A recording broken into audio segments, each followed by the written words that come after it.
I think this is a very important question. These are big time change questions. A year from now, I'm different. What about my life has changed? So this discusses vision and goals, this question. And I ask you all about your vision and all about your goals on a regular basis. I promise you, if we were to go around a room, you've got goals. I will tell you as lovingly as I can, your goals suck. Why do your goals suck? Because they probably center around, I want to lose weight. Weight loss is actually really vague, and it's a pretty crappy goal. Why? Because in your mind, if you lose a pound, you're done. By the way, you lost weight. It's not specific. But it's also not tied to your emotion, which is I really need to change because that's your emotional driving force or your why.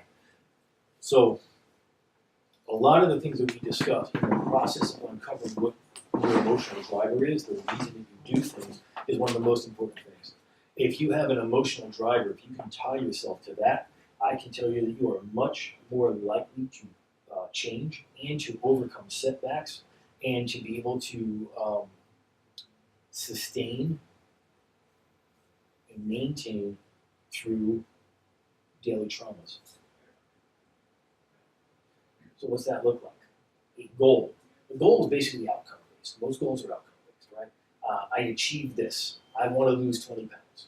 It's a goal. It's a long-term goal, by the way. So I don't know if you've ever thought about cutting your goals into long-term and short-term goals, but you are not going to lose 20 pounds this week. You're not going to lose 20 pounds this month. So that means that it's not an immediate thing in our very near future. It's a long-term goal, isn't it? It'd be great if you could lose 20 pounds in a month and keep it off. I bet you did that once or twice. I bet you were able to pull that off once or twice. Think about what it took to do that. And then think about how impossible it was to maintain that. And the mindset that I want to put in place is it's called sustainability. Sustainability is a principle that we use here that disallows the use of short-term methods for long-term goals. You want to use long-term methods for long-term goals. But when we talk about goals, yeah, you want short-term, you want long-term goals, but also you need to be able to classify them correctly. More important to your success than your goals is to have a vision of what you want your life to look like. And I'm not talking about this dreamy blue sky, giant sun in the sky at the beach every day type of thing. I'm talking about what is a driving force for you. And I use myself as an example all the time. I have 2 kids. I have 2 boys. They're 14 and they're 7. So for me, my vision, my emotional driver is to be a positive role model for my 2 sons. Not a perfect role model, by the way. A positive role model for my 2 sons. Now, that's a statement. Under that, you can imagine what that would look like. Scenario by scenario.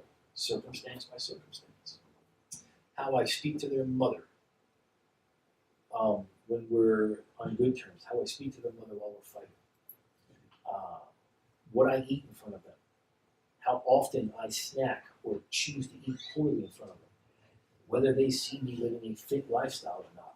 Whether they see me owning, being accountable and responsible for my actions. Apologizing and accepting when I make mistakes. What they see me spend money on or save money for, etc., etc., etc. So that statement has got a code that goes under it. So when you are thinking about making a choice, because everything we do is a choice, if it's not tied to an emotional driver, that's where I see people veer off. And to nearly beat a dead horse, it is as simple as the biggest mistake I see people make is they go, I'm going to be perfect, I screwed up, I suck. It's because you weren't tied to anything. I have this goal, I'm going to do it, shit, it's over. But in reality, if you were tied to something that meant something to you, and you thought about that on a regular basis, as an example, I can recite that to you, because these are the things that I think about when I'm making a choice. If you were able to do something like that, you probably would choose differently more often. Not get to the point of being perfect, by the way, but understanding that here's what I'm doing, here's why I'm doing it, and here is the outcome. So owning the choice and the outcome. So the question for you to start the process of long-term change is, a year from now,